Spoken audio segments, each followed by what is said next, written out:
Hello and welcome to cheapsheds.com. This video will show you how to make double doors for your shed. These doors can be built for any of my 4 shed styles on either an end wall or a side wall and in any width up to 8 feet wide. There are 6 steps to building these double doors. Step 1 is planning. Step 2 is to build the outer door frame. Step 3 is to build the inner door frame. Step 4 is to mark the cut lines. Step 5 is to sheet the wall. And step 6 is to install the trim. Step 1. Planning. There are 5 variables you have to decide on before you start building the doors. 1. You have to decide the width that you want. 2. The height. 3. The header size. 4. The width of each door. And 5. Which door will open first. The width for double doors can be from 5 feet to 8 feet wide. Maximum height will depend on if you're building on an end wall or a side wall. End walls are not load-bearing, so you can eliminate the header and build right up to the bottom of the top plates and use them as your header. Header size. For side walls, because they are load-bearing, you will need a 2x4 header for openings up to 48 inches and a 2x6 header for openings over 48 inches. The size of each door does not have to be the same. One side can be larger or smaller than the other. Which door opens first? There is an active door and the other door is locked until you want it open. You decide whether you want the right door or the left-hand door to open first. Step 2. Build the outer door frame. This is what a wall with an outer door frame will look like when you are finished with this step. This is a 10-foot wide shed with the doors on a non-load-bearing end wall, so we will only be using a 2x4 header. We don't want the door to go all the way up to the top plates for aesthetic purposes. This door will have an opening width of 72 inches and an opening height of 79 inches. The length of the header will be the desired opening width plus 3 inches so that it will sit on the jack studs on either side. In this case, a 72-inch opening width plus 3 inches for the jack studs equals 75 inches total header length. The jack stud length will be the desired opening height less 1.5 inches because they will sit on the bottom plate, which we will cut out after the door is opened. In this case, the desired opening height is 79 inches, less the bottom plate of 1.5 inches makes the jack studs 77.5 inches long. To build the sandwich door header, cut 2 2x4s to length, then cut a piece of 1/2 or 7/16 inch OSB or plywood that is 3.5 inches wide and the same length. Put the OSB between the 2x4s, line them up and nail them together with 16D or 3-inch nails. Make sure to leave a 1-inch strip at the bottom of the header that is free of nails because this is where you will run the router to cut the door out. To make the outer door frame, nail the jack studs to the king studs with 16D nails. Now you can mark the top and bottom plates so you know where to nail the door frame and wall studs. Then assemble the wall with the outer door frame. Nail cripple studs between the header and top plate at 16 inches on center. On a weight-bearing sidewall, these short studs will transfer the strength of the header to the top plate. But on a non-load-bearing end wall like this, they will just serve as backing to nail the siding into. Step 3. Build the inner door frame. Cut 1/2 inch OSB or 7/16 inch siding spacers about 3 inches square to place between the inner and outer door frames. Measure and cut the 4 horizontal cross pieces for the inner door frame and lay them in the top and bottom of the outer door frame with spacers at each end and between them. You will also need spacers between the top pieces and the header, but not at the bottom plate because it will be cut out when the doors are opened. Cut the cross pieces to fit with about 1/8 inch tolerance. Measure and cut the 4 uprights and lay them in place against the spacers. Lay out for the internal uprights at 16 inch on center and lay them in place. Now that everything is cut and fit, you can remove the pieces and assemble them. Normally you would do this on an open part of the floor, but in this case I wanted to do it on camera. I prefer to drill pilot holes and use screws for this assembly because it makes the doors stronger and minimizes wood splitting. Place the assembled doors back in place with their spacers and check that everything fits. Mark the door in its vertical center and fit and install the cross pieces that will serve as backing to nail the center trim to. Again, this is best done on an open part of the floor, but I wanted to do it on camera.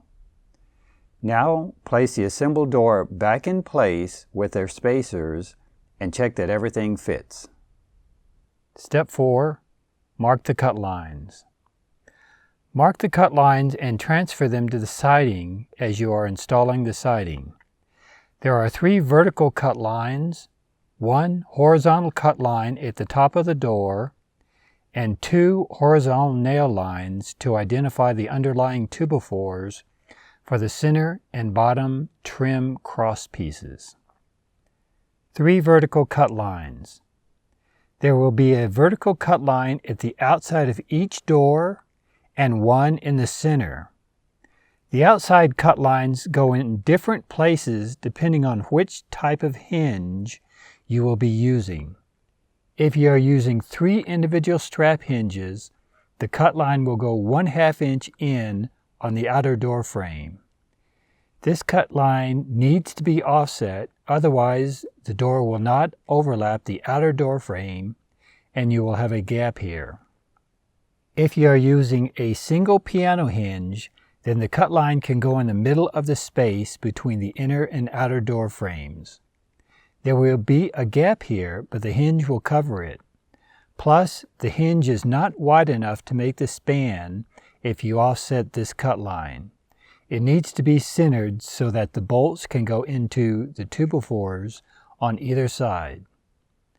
The center cut line will go 1/2 inch inside the edge of the passive door. Mark these 3 points on the bottom plate and the header. Then transfer them to the top and bottom of the plates so they will be visible when the siding is installed. You will need to add another vertical upright to the passive door for backing to nail the trim to. Horizontal cut lines. Now you can start installing the siding. When the siding overlaps the inner door frame, you can see where to mark the horizontal cut lines. There will be a horizontal nail line in the center of the middle cross piece and one in the center of the bottom cross piece. Mark the horizontal cut line 1/2 inch above the header opening. This will be the top of the door.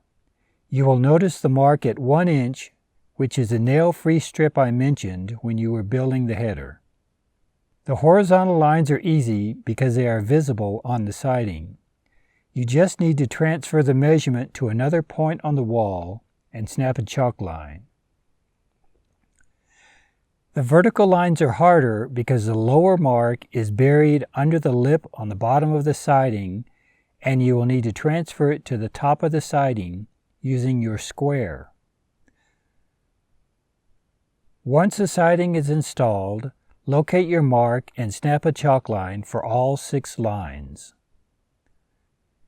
When you are finished, you will have 3 horizontal chalk lines and 3 vertical chalk lines. These lines will be your guide for installing the trim in the next step. Step 5. Install the trim. The first piece of trim you will install is the top of the active door. Cut a piece to go between the outer cut line and the center cut line and nail it on the bottom side of the top cut line. Measure the 2 vertical trim pieces and cut them even or within 1/4 inch of the bottom of the siding. Cut and nail them in place right on their respective cut lines. Place a siding spacer between the top door pieces and cut the top trim piece for the passive door and nail it in place. Then measure, cut, and install the 2 vertical trim pieces. Make sure there is a spacer between the 2 center door trim pieces. These gaps made by the spacers is where the router will run and cut the door open after you have raised the walls and nailed them together. Put spacers at the top of the door trim and lay a full-length piece of trim across the top.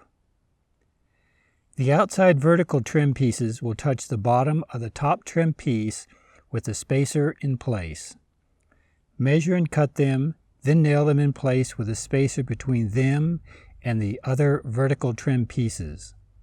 Do this for both sides. Measure and cut the top trim piece, then nail in place. Remember the spacers. Now measure, cut, and install the middle and lower horizontal cross pieces. You'll place the center of these pieces on the chalk line below and nail them in place. Making the X on the doors is just a matter of cutting and fitting. This is where a miter saw is really necessary because it is simply a matter of trial and error to get the angles and lengths correct. I will just let the video run so you can see this cut and fit process.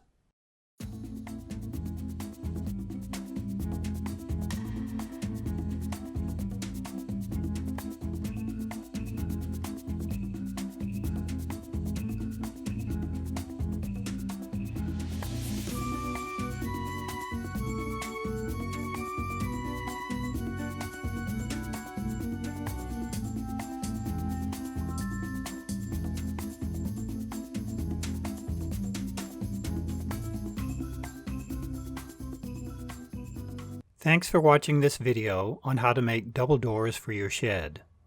For more information on my shed plans or to see the rest of my shed building videos, please visit my website at cheapsheds.com.